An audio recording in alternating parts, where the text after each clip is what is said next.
আসসালামু আলাইকুম রহমতুল্লাহ। সম্মানিত ভিউয়ার্স, এটা সৌদি আরবের একটি আবাসিক এলাকা। আমরা এলাকাটি দেখব আর কিছু গুরুত্বপূর্ণ কথা বলবো। যদিও দেশের বাইরে থাকি, কিন্তু দেশের প্রতি একটা মায়া মহব্বত ভালোবাসার টান থেকে কিছু কথা বলা।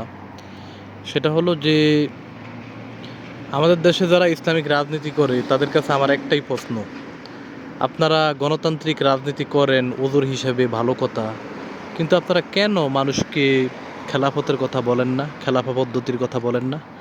পৃথিবীর সর্বশ্রেষ্ঠ শাসন ব্যবস্থা হচ্ছে খেলাফা পদ্ধতি শাসন ব্যবস্থা। খেলাফা পদ্ধতি এই নয়, ইসলামী শাসন মানে এই নয় যে আপনি জোর করে কাউকে বোরকা পরাবেন, এই নয় যে কথায় কথায় মানুষের হাত কেটে দিবেন অথবা কাউকে পাথর নিক্ষেপ করে হত্যা করবেন।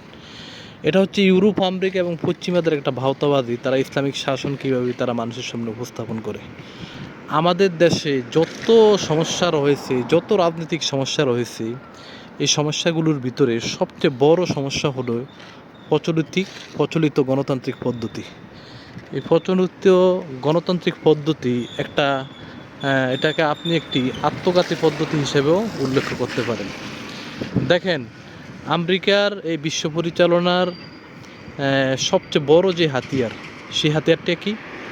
আমেরিকার এই বিশ্ব পরিচালনার সবচেয়ে বড় হাতিয়ারের ভিতরে 1 নম্বর হচ্ছে ডলার, 2 নম্বরে হচ্ছে গণতন্ত্র, পুঁজিবাদ, অস্ত্র।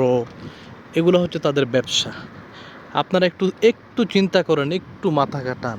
এই ইউরোপ, আমেরিকা পৃথিবীতে গণতন্ত্র প্রতিষ্ঠার জন্য কত লক্ষ লক্ষ মানুষকে হত্যা করেছে। তারা ভিয়েতনামে লক্ষ লক্ষ মানুষকে তারা হত্যা করেছে। কী জন্য হত্যা করেছে? সেখানে পুঁজিবাদ আর গণতন্ত্র প্রতিষ্ঠার জন্য। তাহলে আপনারা চিন্তা করে দেখেন, আফগানিস্তানে, ইরাকে, তারপরে হচ্ছে সিরিয়া, লেবানন, এসব দেশে তারা ভয়ঙ্কর রকমের গণহত্যা চালিয়েছে। কী জন্য? তাদেরও অনেক হাজার হাজার সৈন্য সংখ্যা মারা গেছে। একমাত্র উদ্দেশ্য হচ্ছে তাদের যে সেখানে তারা কি করবে, তারা গণতন্ত্র প্রতিষ্ঠা করবে। এর কারণ হলো, গণতন্ত্র যদি প্রতিষ্ঠা হয় তাদের কর্তৃত্ব সেখানে বজায় থাকে, তারা সেখানে তারা শাসন করতে পারে, সম্পদ চুরি করতে পারে। দেখেন, প্রচলিত গণতন্ত্র যদি কোনো দেশের সুফল পেতে হয়, 2টা জিনিস লাগে। 1 নাম্বার হচ্ছে সে দেশের বেশিরভাগ মানুষগুলো সভ্য হতে হবে এবং তাদের প্রতিষ্ঠানগুলো স্বতন্ত্র শক্তিশালী হতে হবে, অর্থনৈতিক অবস্থা ভালো হতে হবে। এখন পৃথিবীর বেশিরভাগ দেশেতে এই জিনিসগুলো নাই, যার কারণে হয় কি, যখন গণতন্ত্র সেখানে প্রতিষ্ঠা হয় এবং পুঁজিবাদ যখন প্রতিষ্ঠা হয়, তখন রাজনৈতিক দলগুলো প্রকৃত গণতন্ত্র চর্চা না করে তারা একে অপরের বিরুদ্ধে যুদ্ধ শুরু করে দেয়। মারামারি, রাহাজানি, সংঘাত, হরতাল, অবরোধ, মানুষ খুন ইত্যাদি। এর ফলে কি হয়, রাজনৈতিক দলগুলো যখন ক্ষমতার বাইরে থাকে তখন আর তাদের জন্য তাদের নিজের দেশ নিরাপদ থাকে না। তারা বাধ্য হয়ে পৃথিবীর বিভিন্ন দেশের সম্পদ পাচার করে এবং তারা টাকা লুট করে। তো পাচার করে টাকাগুলো নেয় কোথায়? নেয় সেই ইউরোপ, আমেরিকা, কানাডা, ব্রিটেন, এইসব দেশে তারা টাকাগুলো পাচার করে। এবং দেশের ভিতরে স্থিতিশীলতা নষ্ট হওয়ার কারণে ইউরোপিয়ান ইউনিয়ন, পশ্চিমা দেশগুলো এই সব দেশের উপরে সবসময় তারা কর্তৃত্ব বজায় রাখতে পারে, তারা মাতব্বরি করতে পারে, অর্থনৈতিক নিজের মতো করে তারা এই দেশগুলোকে পরিচালনা করতে পারে। এই জন্যই তারা মূলত গণতন্ত্র এবং পুঁজিবাদ প্রতিষ্ঠার জন্য তারা এরকম মরিয়া হয়ে কাজ করে। এই জিনিসগুলো আমাদেরকে বুঝতে হবে। আমাদের দেশে যত সমস্যা, এই সমস্যার মূল কি? প্রচলিত গণতন্ত্র। শেখ হাসিনাকে একজনকে দূর করেছেন, কিন্তু এই প্রচলিত গণতন্ত্রের কারণে অলরেডি লক্ষ লক্ষ স্বৈরাচার দেশের ভিতরে প্রতিষ্ঠিত হয়ে রয়েছে। আবার যে ক্ষমতা আসবে কিছুদিন পরে, সেও এই স্বৈরাচারই হবে। এটি বাস্তবতা। এই সত্যকে অস্বীকার করার কোনো উপায় নাই। আমাদেরকে এই বিষয়টা বুঝতে হবে।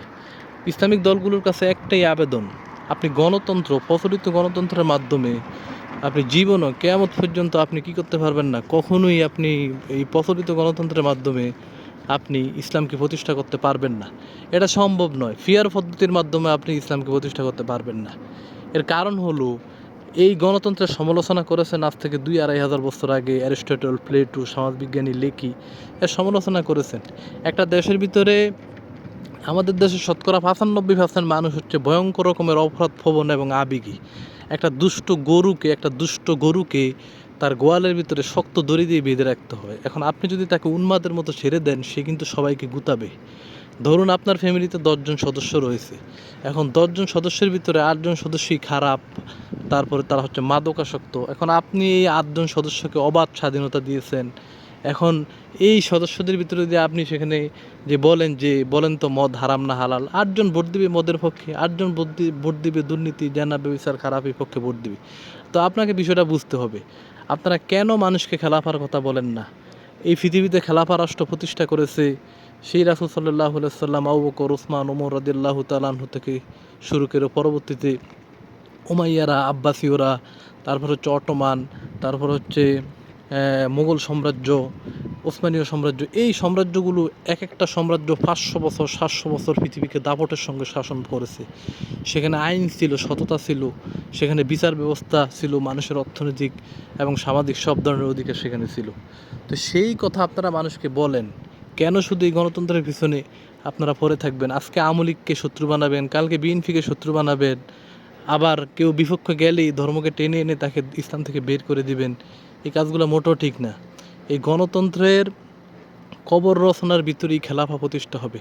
তবে আমাদের দেশের অধিকাংশ মানুষের ভুল ধারণা রয়েছে। আমাদের দেশের অধিকাংশ মানুষ মনে করে খেলাফা মানে হচ্ছে আইএস, খেলাফা মানে হচ্ছে ওই জঙ্গি গোষ্ঠী বা ইত্যাদি। না, এই আইএস, হরকতুল জেহাদ বা যে সমস্ত উগ্রপন্থী আছে এদের সাথে খেলাফার ন্যূনতম কোনো সম্পর্ক নেই।